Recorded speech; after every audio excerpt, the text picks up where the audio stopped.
Raise your hand if you eat burgers. Hamburgers are for Yes. So today we have our fourth session in the 7 habits of the Jewish home.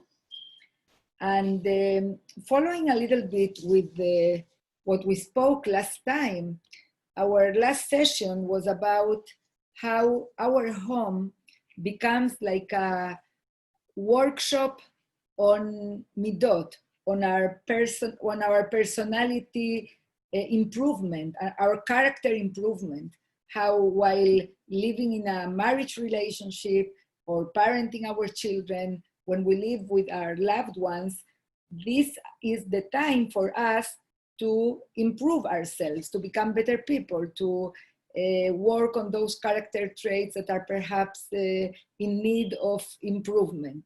So we spoke about the different midot and how at home we can improve them and give them a practice. For example, it can happen that a person is very selfish.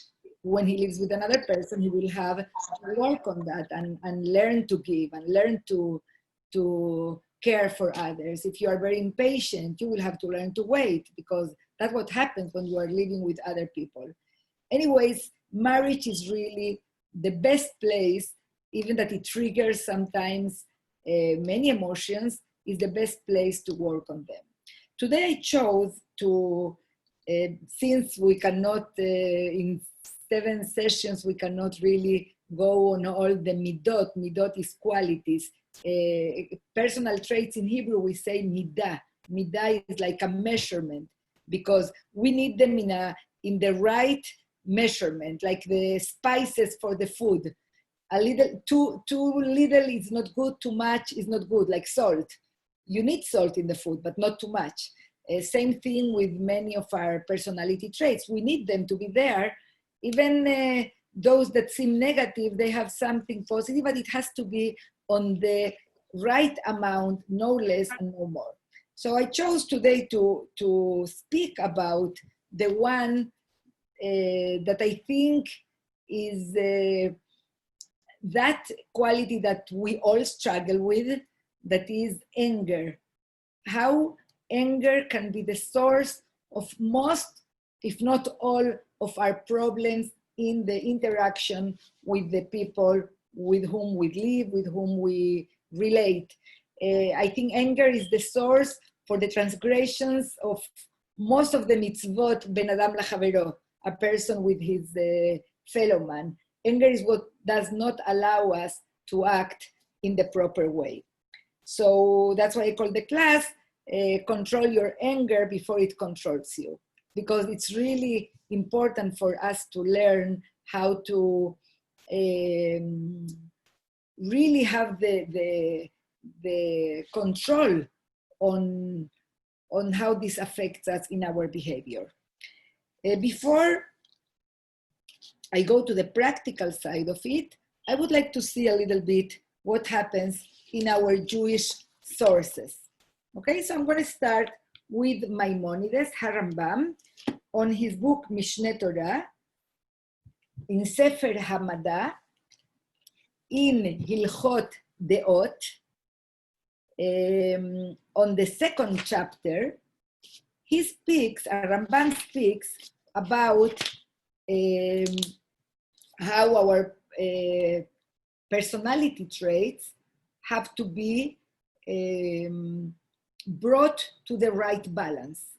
So he says, it's very interesting because he's a doctor, and he brings it, speaking at the beginning on the 2nd chapter about illness, sickness. So for example, he says, on the first Mishnah, to those who are physically sick, the bitter tastes sweet, and the sweet bitter.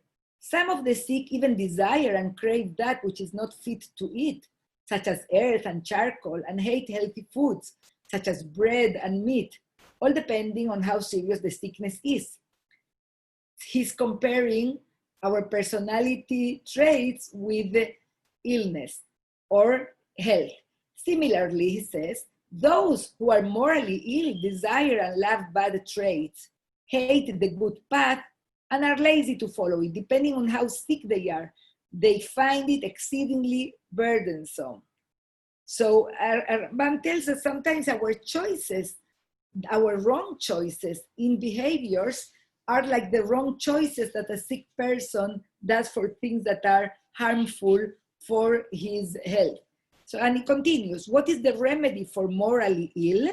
They should go to the wise, for they are the healers of the souls. They will heal them by teaching them how to acquire proper traits until they return them to a good path. The same way a sick person will go to the doctor, there is also those that can help us with our personality traits and teach us how to act. I am going to make it shorter because I cannot go through all his halachot, but he's telling us for that how to heal whenever these personality traits are not on the right balance. So he says, the wrathful man, we tell him to train himself to feel no reaction, even if he's beaten or cursed. He should follow this course of behavior for a long time until the anger is uprooted from his heart. Whoever is proud, arrogant, should cause himself to experience much disgrace. So he says, if you're very much to this side on that quality, bring yourself to the other extreme for a while until you will get back to the middle. Because according to Rambam, the most important behavior in our qualities is bring them to the middle path. Not too stingy, not too much spending your money, not too, I would say, when you abstain yourself from things and you don't want to enjoy, and not too much focusing on the pleasures of your body, but bring yourself to the middle. So with most qualities, Rambam recommends, go to la derech ha'emtzait, to the middle path. Take always the middle, not too much, not too little. He has two exceptions for two qualities that you should not strive to get to the middle, but an extreme will be good in these two qualities. And which qualities are them?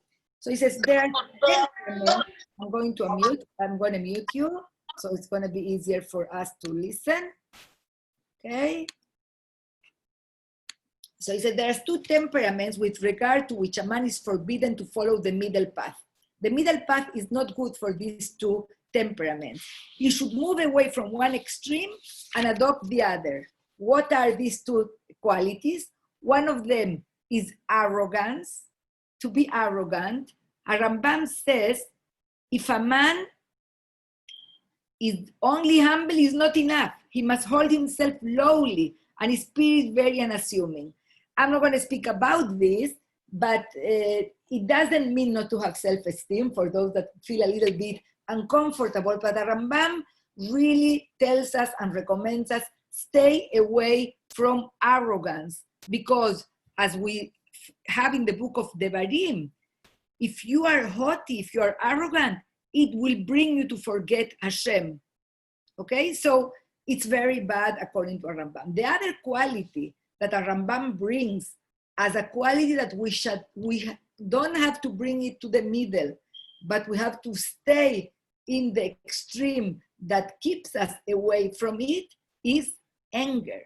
So Rambam says, anger is also an exceptionally bad quality.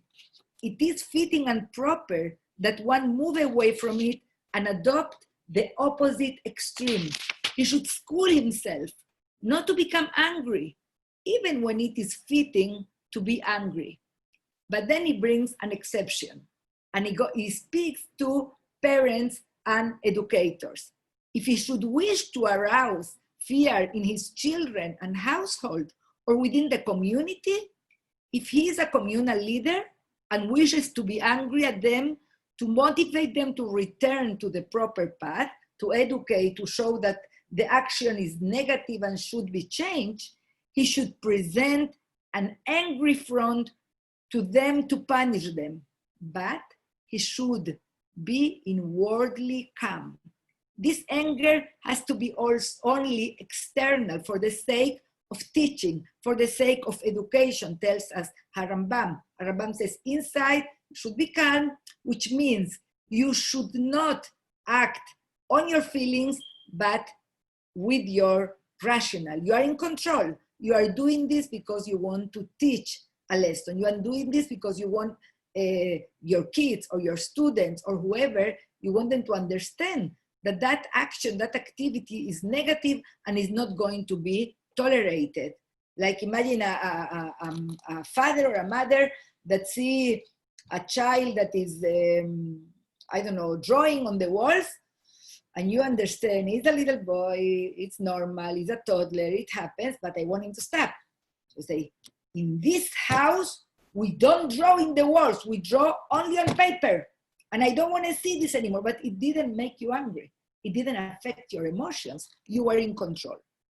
And Chachamim, Rambam brings in the name of Chachamim, how bad it's anger, that our Chachamim used to say, anyone who becomes angry is like one who worships idols. They also said, whenever one becomes angry, if he is a wise man, his wisdom leaves him.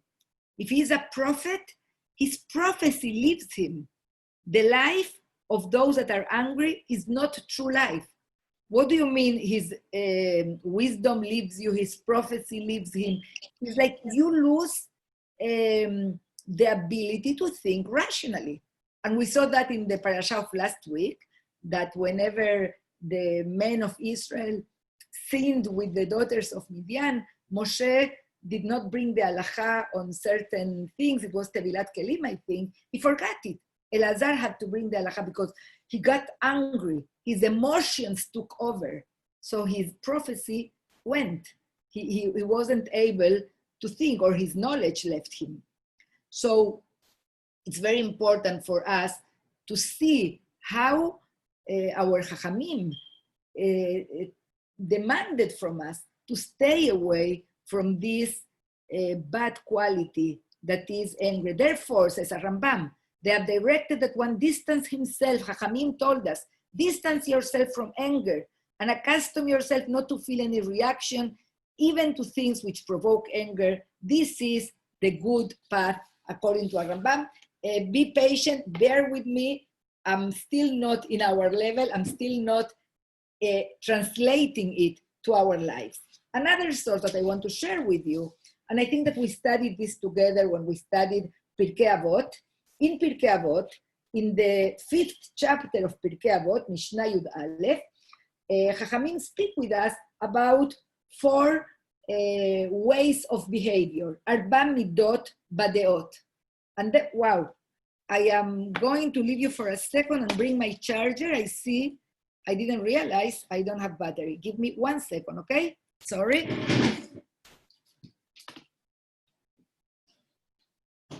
¿Quieres sin batería? Yo sí.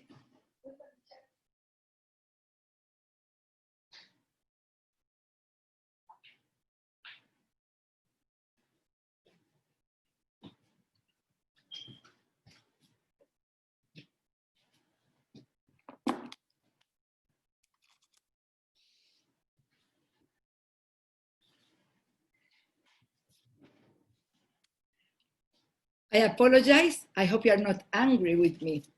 Okay, so I'm speaking about Pirkei Avot, Perek 5th chapter, Mishnah Yud Aleph. Chachamim tell us about 4 ways of behaviors, and they relate to anger, how people deal with anger. So they say, first one, noach lichos v'noach leratzot, the person that gets angry easily and also get appeased very easily, it's not good.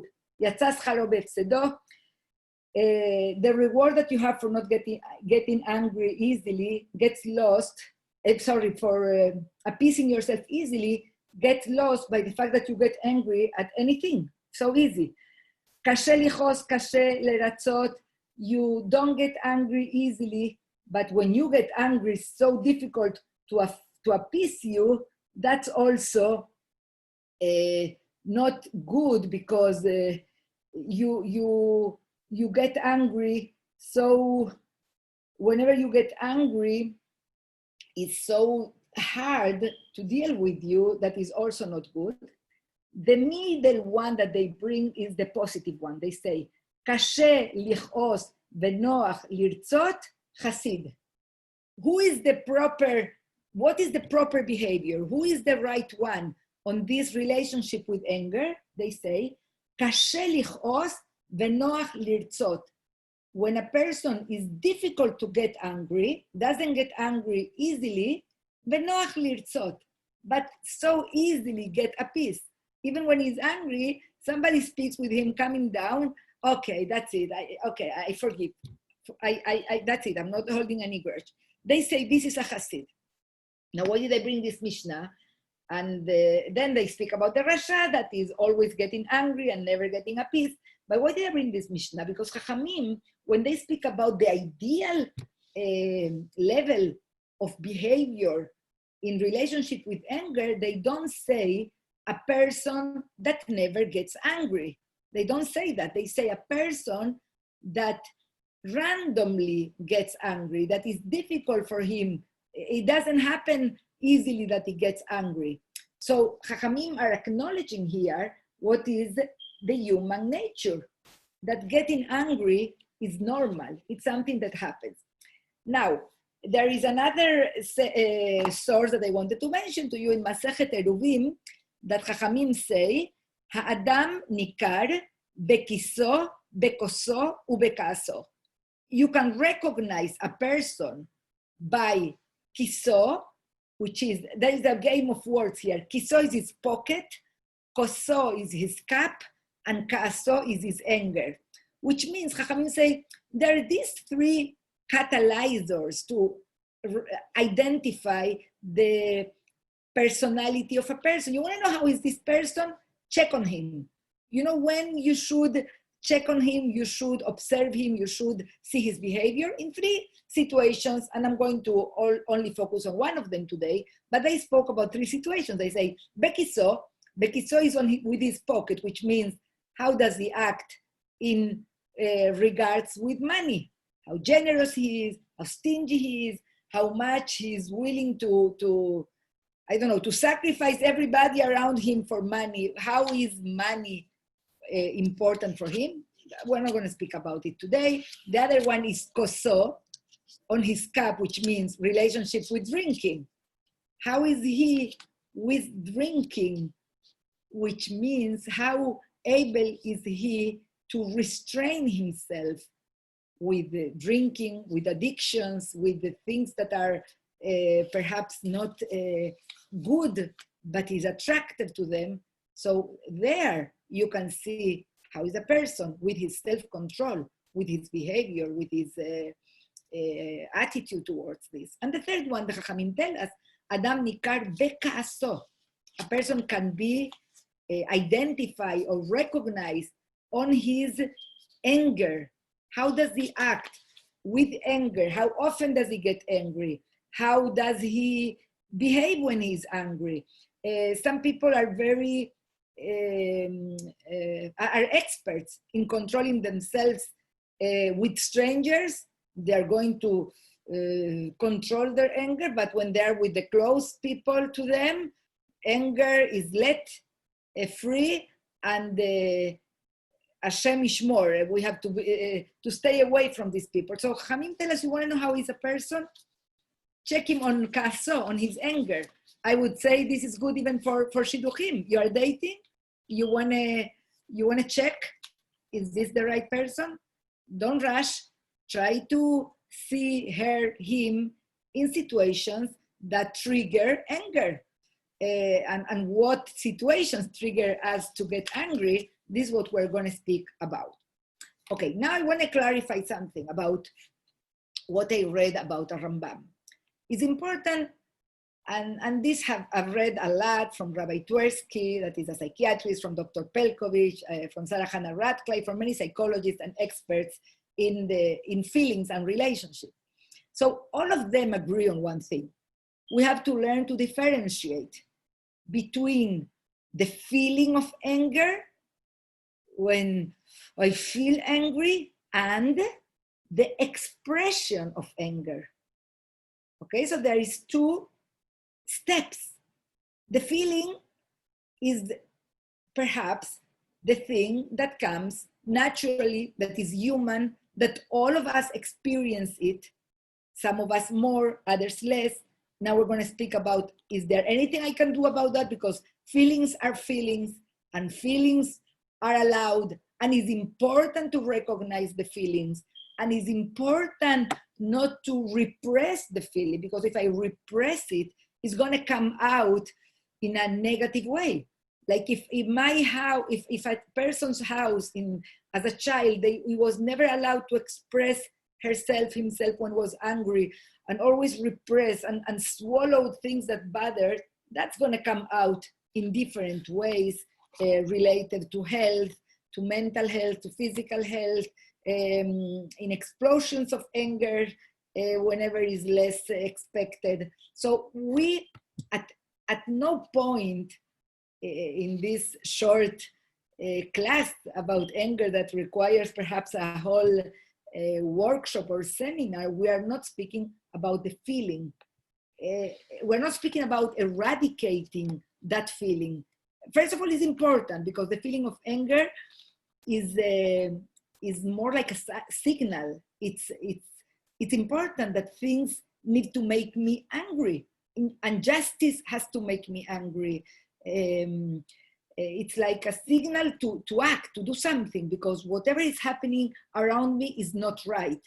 Go and help. Like I'm sure that when Moshe Rabbeinu saw from his balcony on the palace that the Jewish people were being oppressed and mistreated, he felt anger, and that what made him come down and act. We need to have that alarm that tells us, fight or fly, you have to do something. So the feeling is important.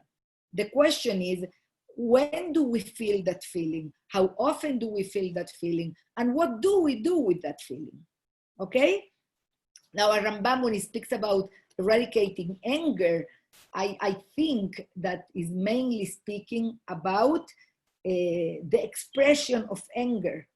Like in the example that he brings to educators is like you are going to act like you're very angry, but it shouldn't come from your emotion. It has to be something that you are controlling. So the feeling was there, you identify, like let's say a child misbehaved. It made you very angry, you felt it, but then that's what we want to achieve. You are able to go through a process of thought, of making a pause, of deciding on a plan, or what should I do, and then act upon it, and not in an impulsive way. Okay, so let's go step by step. Speaking about the feelings, and I'm going to read now from Sarah Hannah Radcliffe's book, from Raising Kids Without Raising Your Voice. She brings some advices of how to manage anger, but she starts from the beginning. We want to prevent those feelings of anger from occurring in the first place, which means we don't want that to happen too much, too often, for everything, only for extreme circumstances, whenever it's necessary. Especially as parents, that happens a lot with the children, they trigger us in our relationships with our spouse. We don't want that things make us angry often. And so, and then we will see why we don't want that. But the things that are so important that sometimes we don't realize, we want to attack the action, the matter per se, and we forget that we need to first create for ourselves a lifestyle that is going to minimize those situations that we feel angry. Because if you're able to check yourself in the moment of angry, what am I feeling at this moment? Sometimes you will realize that behind it there is a platform for these feelings of anger to come. So what can we do? Eating healthy meals and taking vitamins. The way we eat and nurture ourselves is very important. Getting adequate sleep, that's a huge one. When I'm tired, I'm more irritated. Every young mother that is nursing and doesn't sleep enough knows how her temper is more, they are easily getting angry. Practicing some form of daily relaxation, breath work, yoga, or meditation. We know, we're going to see now when you're angry in that moment how to relax yourself, but even before that, avoid that. Try to bring yourself to live a life that is more calm, that you're not always all the time in that age that is going to make you angry. Engaging in exercise each day. Bring out that energy, exercise. Calming therapies that you can do, reflexology, stretching, whatever you can incorporate into your life. Try to bring to your life every day something fun. Love yourself. Like I was speaking with a friend from Israel. I'm speaking with her often lately because she's going through a very difficult time. And I see how all her day, in a voluntary way, she's always doing things that are demands from herself. I have to do this, I have to do this, I have to do this, I have to achieve that. It's kind of forcing herself to be in this permanent stressful mode because something is not good, is not sitting in the right place. So I tell her, listen, try to find something that is only relaxing, that is going to make you feel good. Even, you know what, watch 5 minutes of something funny, laugh, pursue a hobby, something that is going to make you feel good with yourself. All of these things are going to bring your ability or your prompt anger to a lower level. Listening to soothing music, having friends, and this is especially good for us girls, how important it is to surround ourselves with a circle of good friends or even one good friend, and just to have somebody that understands us and make us feel good about ourselves. And the last one I think that she brings here, I think it's really, really huge and good. Refraining from overcommitment, overspending, overstimulation. This over demanding from ourselves and being always, we don't realize how it has us in this potential irritable mode. So relax, take your time, live your life with a healthy lifestyle.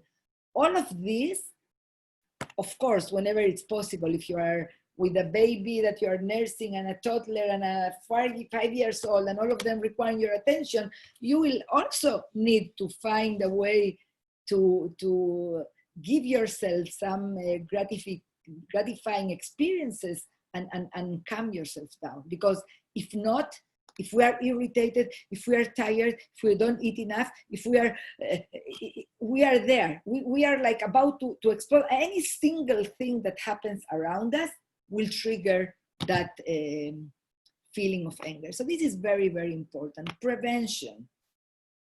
And you know what? If those that are listening now, if you have the possibility to observe yourself, to introspect in your lives, and if you feel that you're getting angry too often, try to see, how am I living my life in general? Because, and all of us know, the calmer I am, in general, and enjoying and you know, and being in this state of harmony with myself, the more difficult it's going to be for me to get angry for everything, for every little thing. Okay, now, why do we care so much about anger? Why we say that it is something negative? Why do we want to learn to control it? What is anger doing to us? Why is this so bad? So Rambam says, I don't know if you realize because I read it very fast, that it says those that are angry don't have a life, he said. They don't have a life. We cannot say about them, let's see if I see it. Okay, they say those that are angry don't have a life. They don't live because why? Because their mind is not here. They cannot, they ruin their own lives. And worse than that, they ruin the lives of those around them. That's why it's so important for us to learn to control our anger. And now I'm going to speak more about the expression of the anger. So first of all, let's make it clear. First of all, there is a feeling and there is the way we express our feeling. Even the feelings, I need to strive to minimize them, to minimize the times that I feel angry, because that has to do a lot with my own emotional state and not exclusively with the event that is happening at this moment. It's mainly about how I feel with myself, how tired I am, how angry I am, how stressed I am, how helpless I feel, how overwhelmed I am, how much self-esteem I have. So how much in control I feel from all the things that I need to do. So this is very important. Prevention, try to work on those areas. Now, once you are able to minimize the feelings of anger, we need to also work on what happens in the way I express my anger.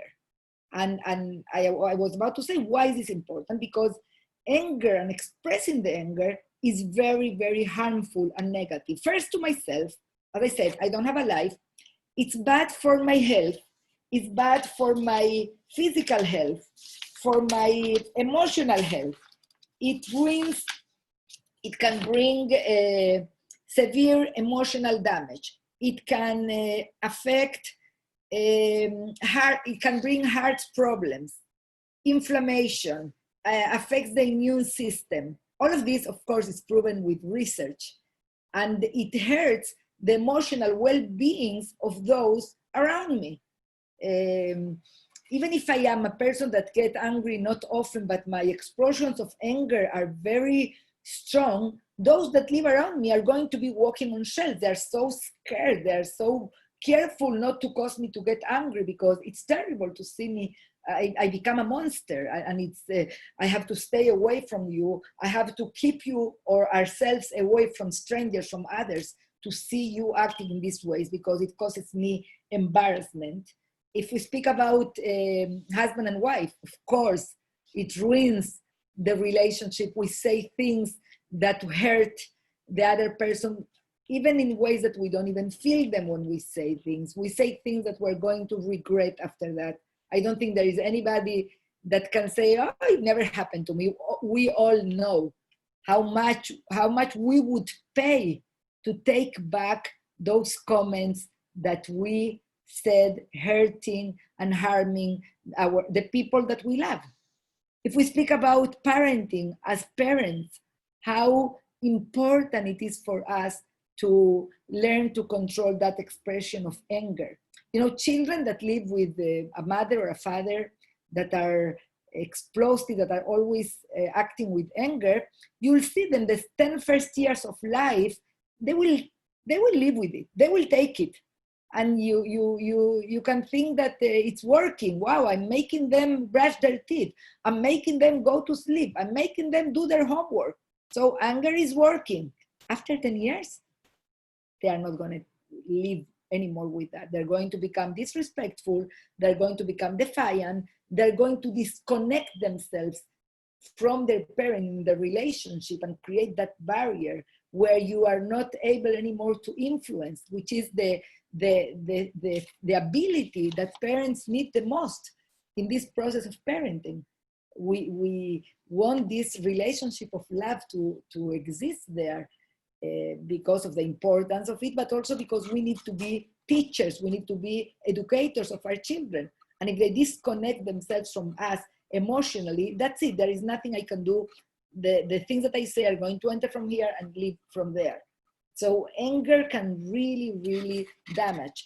It can create severe anxiety in children, depression, personality disorders. And sometimes you see in one family that there are two kids, and one of them, it didn't affect him so much, but the other one is absolutely ruined. We don't know how vulnerable each child or each person can be to the effects of the anger, of the damaging relationship. So it's really too many negative things that have to make us rethink our behavior and try to do as much as we can to stay away from this anger, I would say, style. Okay? How do we do that? And what do we have to do? First of all, as we said, the feeling is there and it's important to recognize it. And I should not try to repress it. It's good to identify it. And sometimes you can identify the feelings of anger by recognizing signals in your body. Like when you are angry, you can feel that your muscles get tight. You can feel that suddenly you get a migraine or you feel a headache. You can feel your heart is pumping faster. You feel there are certain things that you can learn to identify, and then you can tell to yourself, oh, you are getting angry. This is really bothering you. And then you kind of develop the ability to make a pause and to make a plan. Okay, what do I do? And it's not easy. So sometimes it's easier. Let's say I hear about something that happened. I'm not in the place.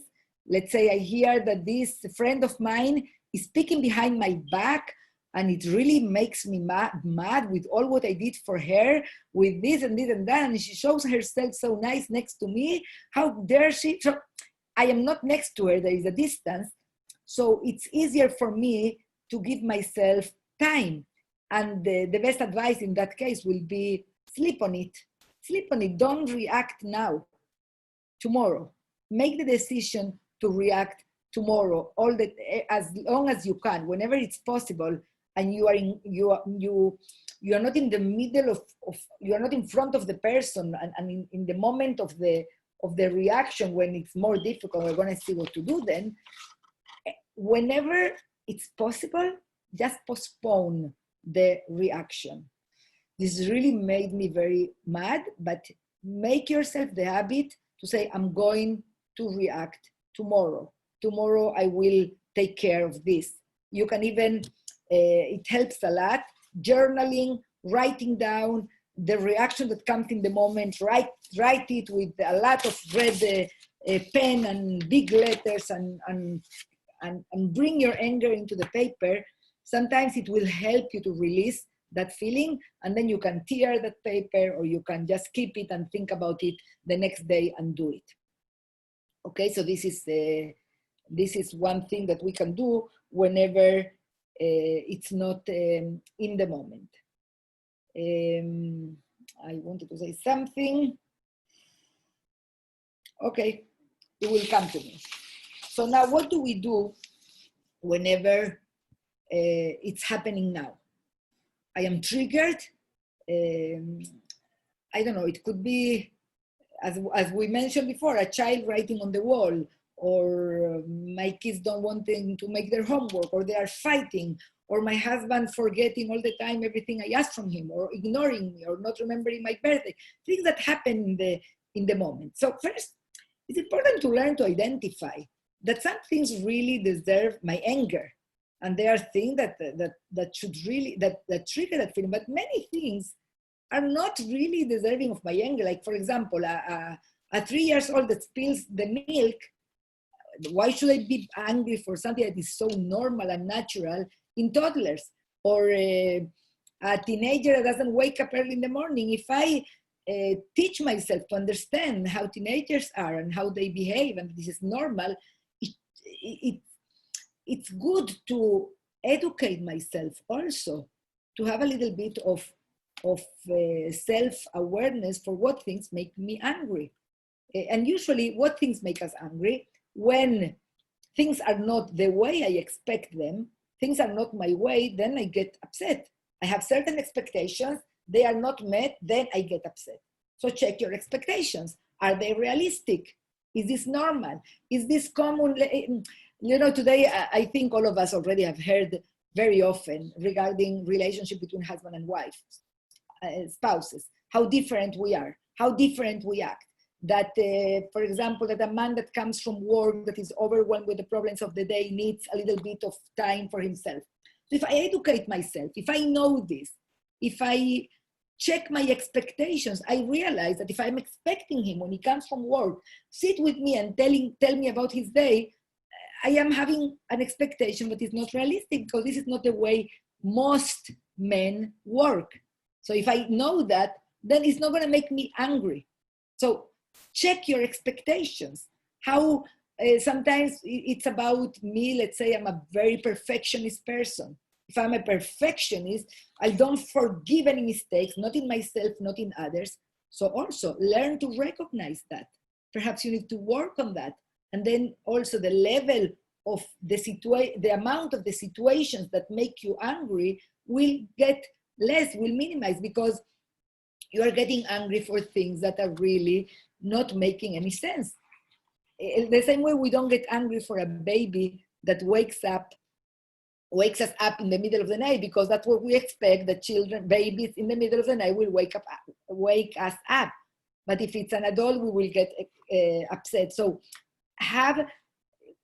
be honest and check your expectations. Are you being too rigid? Are you being too perfectionist? Are you asking too much from yourself and from others around you? And if yes, so you need to start working a little bit on those things. Okay, so now I'm going to bring to ourselves, I want to finish the class like in 5-10 minutes and leave space if there are comments or questions. If not, we're going to finish it there anyways. I want to bring something practical, and as I mentioned at the beginning, I'm bringing a lot from Sarah Hannah Radcliffe, I'm bringing a lot from Dr. Pelcovich, from Rabbi Twersky, from things that I saw online. So there are tips what to do. After I did all what we spoke, I try to have a healthier lifestyle. I try to be aware of my feelings. I try to check my demands, my set of expectations. After I work on all of these things, it still happens. Like I get angry, and I get angry. It can be because this is my personality. Some of us have a temperament that naturally we tend to have that tendency to get angry faster. Some of us is because this is what we saw at home. This is what we saw with our parents, and the way our parents behaved already made a program in our minds. This is the way you act when things don't go your way. This is the way my mom used to scream whenever my dad didn't do whatever she wanted. This is the way my dad used to break things. So if we've seen that, it's kind of difficult to change that paradigm of behavior. We think that this is how you get things done when things don't go your way. So what experts recommend, and this is difficult, this is not easy, is to try to adopt the habit of, when you identify that you are getting angry, and that's why I started telling you how you identify that you're angry. You feel those physical signs, your muscles, your head, your thoughts. Then one thing you can do, you can stop in that moment.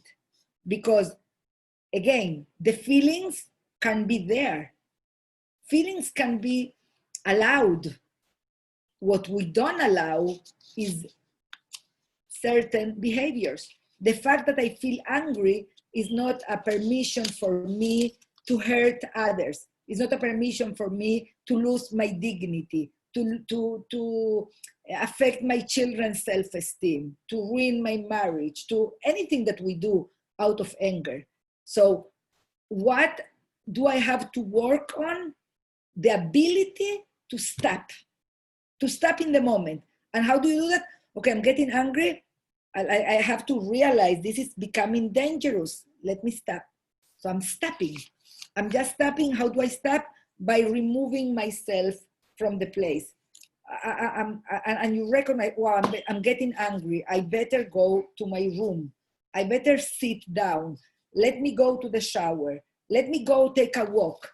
And whenever we are around people that love us, that care about us, that we care about them, we can even say that. I'm getting angry, I better stop here. Let's continue this conversation later. If it's with our children, this gives also an immense gift to them, because I am role modeling to my children that sometimes I don't control certain behaviors, but I am in a process of working. So I say it out loud.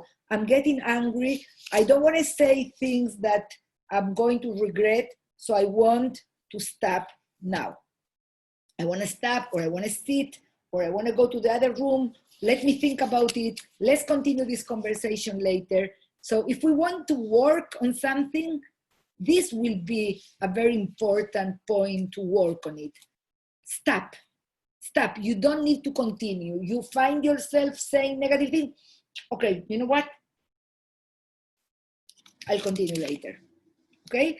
Now, when I do that, and I'm telling my children I'm going to sit down, I'm going to calm myself, as I said, they're learning, what do I do then? So what has been proven that allows to calm down that adrenaline and those feelings of irritation, of anger, is breathing. Breathing, inhaling and exhaling. How do they recommend? They recommend to take at least counting to 4 when you inhale the air. 4, and they even give us advice to visualize that blue calm air is coming in. This is important and it's helpful. So think about blue calming air is coming through your nostrils. You can even close your eyes. And then when you exhale, count to 8. 1, 2, 3, 4, 5, 6, 7, 8. And you think about toxic red air coming out of you. When you do this exercise of bringing in and out air is going to help you to calm those feelings of irritation, of anger. And again, when you are doing this, your children are learning. Okay, let me just see if I can. Let me read you from Sarah Hannah Radcliffe when she speaks about children, yes? She says, say out loud, I'm going to sit down, breathe slowly, and think about how to solve this problem. This provides a terrific model for your children to learn to calm themselves down. Remember, anger is a signal, not a tool. It signals that something is wrong that needs your attention. Once you have heard the signal, turn it off by sitting down to breathe or leaving the room to start your calming process. What does it do? These calming steps contain powerful anti-adrenaline properties. Here's what happens in our bodies when we get angry. When we feel threatened, adrenaline is released in the body. This puts the body in emergency mood, draining blood and oxygen from the brain's cortex, the problem-solving part, into the larger muscles of the body that are designed for fight or flight activity. The angry person, aided by adrenaline, now suffers a deficiency of oxygen in the brain, which is why people say the dumbest things in anger. The brain is in automatic pilot and is not thinking. This is why we find ourselves suddenly sounding and saying things that we don't even want, that we didn't even plan, that they sound like our parents, or like those things that we said, I will never behave in that way, because we are not thinking. So we need oxygen. That's why sitting down or going away and taking this breathing technique brings the oxygen and helps. Okay, so this is a very good exercise, and it's only one of the tiny things that we can do for ourselves. Of course, as Jewish people, and as I said at the beginning, that we are permanently working in our character, personality traits, our midot, we want also to include all of those tools that we have been amassing all the time. Like I want to learn to judge the other person in a favorable way. It has to do a lot with how I listen and how I speak. Like if I am listening to what the other person is telling me, I always get attacked. I feel offended. How about try to listen with more empathy? It's not about you. It's not about me. It's more about the other person, what is happening now. Trying to bring myself outside of the picture and look as an outsider, what's happening there? So then I'm not getting so emotionally attached to this. Look from the balcony, what is happening. Don't allow your ego to get so offended because things did not go your way. It's not about you. It's not about what they told you. And say, sometimes you can even tell the other person, as I said with the children, I feel very irritated, or I feel anxious, or I realize I'm reacting in these ways because what you are saying scares me, or because this is something that goes against my values, or because, I don't know, especially today with all these differences in politics, we are all triggered so easily. Try to understand what is really making you think in that way. And lastly, and with this I'm going to give the last advice, try to find a context also, to have the right perspective. Is this that is bothering me now so much? Is this going to bother me tomorrow? Is this going to bother me so much next week? How about in a month? How much in a year? Most things, as we said, are not really deserving of such strong reaction. And I'm sure everybody has in the mind, yes, but in the moment, I'm not thinking about all of this. But this is what we're trying to do. We're trying to train ourselves to, what does it mean? The difference between humans and animals is that we have the ability to pause before we react. We're not impulsive, doing in the moment what we feel. Like I see food, I want to eat. Wait, I can pause. I can think. Is this kosher? Did I eat meat? Can I eat this? And then I say a bracha. Then it belongs to me. I can think and then act in everything. So this is how we have to work on our character, some of us more than others, but this is, as we said, this is what we are here in this life for, to become better, to improve, and to try to achieve awareness of the way we behave, why do we behave that way, and try to work on that. Now, that being said, I don't think that in a 40 minutes class or reading a book, that's it, you solved it. It requires a lot of work. And sometimes I'm not able to do it alone. So I have to go to a workshop, I have to go to a therapist, I have to seek help. But I understand how damaging it can be and how much pain it can cause to the people around me and how it can ruin my relationship. That's why I care so much. And that's why I will do whatever it's needed to make my life and the life of those around me better. I'm going to unmute you. I don't know if there is any comments or questions. I don't know, I said so many things that I wouldn't accept them like that. That's it? Everything is accepted here? Good? Okay. So, by the way, whatever they thought that in ancient times, they thought if a person is angry, he should punch, he should scream, and that's going to be better, that's going to be easier. No, not at all. And Chachamim knew that. Chachamim said, Divrei Chachamim benachat nishmaim. When you want things to be heard, say them slowly. It doesn't calm you down. The same way they thought about pain. When you are in pain, they used to take a piece of wood and bite it and tighten yourself, and that would ease the pain. Now they know the opposite. You need to relax yourself. You need to relax your muscles. So we don't want to repress anger. We want to suppress it, which means I want to direct it. I want to be able to control my reaction. Imagine in my workplace, I did something that my boss is reacting in a way that drives me crazy. He's not right. He's really being absolutely unjust and doesn't have common sense. It's terrible, but I'm very angry. I would tell him all what I feel, but I know that is not worth it for me because I'm going to lose my job. So I'm not repressing my feelings. I know how angry I feel, but I know that it's not worth it for me to act on those feelings. So I'm going to suppress it. I'm going to redirect what I say. I'm going to say, oh, thank you. I hear you. Okay. I'm going to be very politically correct because I know that it's not worth it for me. So that's more or less my message.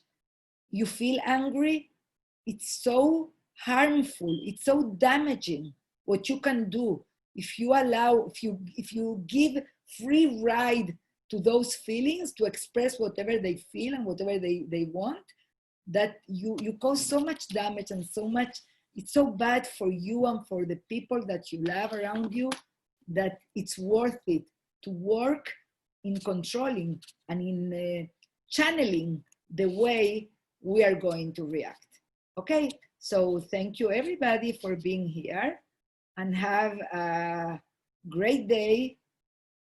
I wouldn't say free of anger, but where we are able to minimize our anger. Thank you so much. Bye bye.